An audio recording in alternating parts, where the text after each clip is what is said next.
ನಮಸ್ಕಾರ ಎಲ್ರಿಗೂ. ಇದೇನಿದು ಕೈಯಲ್ಲಿ ಎಲೆ ಹಿಡ್ಕೊಂಡಿದ್ದೀನಿ ಅಂತ ನೋಡ್ತಿದ್ದೀರಾ? ಅದು ಎಲೆ ಅಲ್ಲ, ಆರೋಗ್ಯಕ್ಕೆ ತುಂಬ ಬೇಕಾಗಿರೋ ಬಸಳೆ ಸೊಪ್ಪು. ಈ ಬಸಳೆ ಸೊಪ್ಪನ್ನ ತಗೊಂಡು ಏನು ಮಾಡ್ತಾಳಪ್ಪ ಅಂತ ನೋಡ್ತಿದ್ದೀರಾ? ಬನ್ನಿ, ಬೇಸಿಗೆನಲ್ಲಿ ಆರೋಗ್ಯಕ್ಕೆ ತಂಪನ್ನು ಕೊಡುವಂಥ ಒಳ್ಳೆ ಬಸಳೆ ಸೊಪ್ಪಿನ ತಂಬುಳಿ ಮಾಡೋದನ್ನ ಹೇಳ್ಕೊಡ್ತೀನಿ. ಮೊದಲಿಗೆ ಬಸಳೆ ಸೊಪ್ಪನ್ನ ಕಿತ್ಕೊಂಡು ಅದನ್ನು ನೀರಲ್ಲಿ ಕ್ಲೀನ್ ಆಗೋ ಹಾಗೆ ತೊಳೆದು ತಟ್ಟೆಗೆ ಎತ್ತಿಟ್ಕೊಂಡು 3 ಸ್ಪೂನ್ ಆಗೋಷ್ಟು ತೆಂಗಿನಕಾಯಿನ ತುರ್ಕೊತಿದ್ದೀನಿ.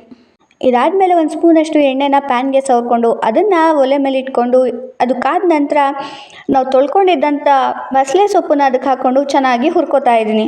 ಸಣ್ಣ ಊರಿನಲ್ಲಿ ಒಂದು 5 ನಿಮಿಷ ನೀಟಾಗಿ ಹುರ್ಕೋಬೇಕಾಗತ್ತೆ. ಅದ್ರ ಹಸಿ ವಾಸನೆ ಎಲ್ಲ ಹೋಗೋವರೆಗೂ ನೀಟಾಗಿ ಹುರ್ಕೋಬೇಕು. ಬಸಳೆ ಸೊಪ್ಪಿನ ಎಲೆ ಎಲ್ಲ ಪೂರ್ತಿಯಾಗಿ ಮಗ್ಗತ್ತೆ, ಅಲ್ಲಿವರೆಗೂ ನಾವು ಚೆನ್ನಾಗಿ ಬಾಡಿಸ್ಕೋಬೇಕಾಗತ್ತೆ. ಇದಾದಮೇಲೆ ಇದಕ್ಕೆ ನಾನು ಸ್ವಲ್ಪ ಕೊತ್ತಂಬರಿ ಸೊಪ್ಪನ್ನ ಸೇರಿಸ್ಕೊಂಡು ಮತ್ತೆ ಇನ್ನೊಂದ್ಸಲ ಚೆನ್ನಾಗಿ ಬಾಡಿಸ್ಕೊತಾ ಇದ್ದೀನಿ. ಇದನ್ನು ಮತ್ತೆ ಒಂದು 2 ನಿಮಿಷ ಸಣ್ಣ ಸಿಮ್ನಲ್ಲಿಟ್ಟು ಫ್ರೈ ಮಾಡಿದ್ರೆ ಪೂರ್ತಿ ಹಸಿ ವಾಸನೆ ಕೊತ್ತಂಬರಿ ಸೊಪ್ಪಲ್ಲಿರೋದು ಹೋಗುತ್ತೆ. ಇದಾದಮೇಲೆ ನಾನು ಇದಕ್ಕೆ 5 ರಿಂದ 6 ಬ್ಯಾಡಗಿ ಮೆಣಸಿನ್ಕಾಯಿನ ಆ್ಯಡ್ ಮಾಡ್ಕೊತಾ ಇದ್ದೀನಿ. ಬೇಕಾದವರು ಇದಕ್ಕೆ ಹಸಿ ಮೆಣಸಿನ್ಕಾಯಿ ಕೂಡ ಯೂಸ್ ಮಾಡ್ಬೋದು, ಅದರಲ್ಲೂ ಹಣ್ಣು ಮೆಣಸಿನ್ಕಾಯಿ ಬಳಸೋದಂತೂ ತುಂಬ ಚೆನ್ನಾಗಿರುತ್ತೆ.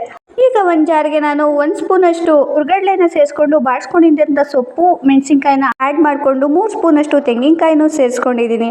ಇದ್ರ ಜೊತೆಗೆ ಸ್ವಲ್ಪ ಹುಣಸೆಹಣ್ಣು, ಜೊತೆಗೆ 1 ಸ್ಪೂನಷ್ಟು ಜೀರಿಗೆ, ಹಾಗೆ 1/4 ಸ್ಪೂನಷ್ಟು ಸಾಸಿವೆನ ಕೂಡ ಸೇರಿಸ್ಕೊತಾ ಇದ್ದೀನಿ. ಸಾಸಿವೆ ಜಾಸ್ತಿ ಹಾಕಿದ್ರೆ ಕಹಿ ಆಗುತ್ತೆ, 1/4 ಸ್ಪೂನಷ್ಟು ಸೇರಿಸಿದ್ರೆ ಸಾಕು.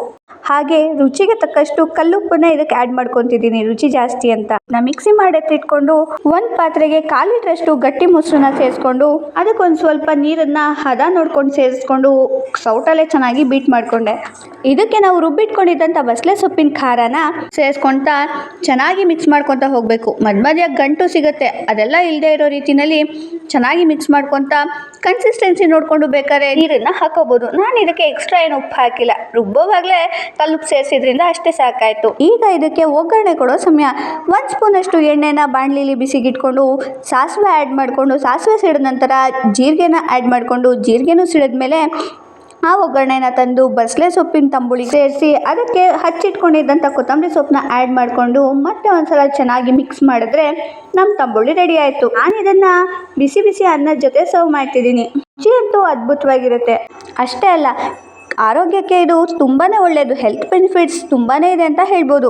ದೊಡ್ಡವರು ಇದನ್ನು ಕಣ್ಣಿನ ದೃಷ್ಟಿಗೂ ಒಳ್ಳೆಯದು ಅಂತ ಹೇಳ್ತಾರೆ. ತಂಬುಳಿ ಮಾಡೋದಂತೂ ತುಂಬಾ ಈಸಿ.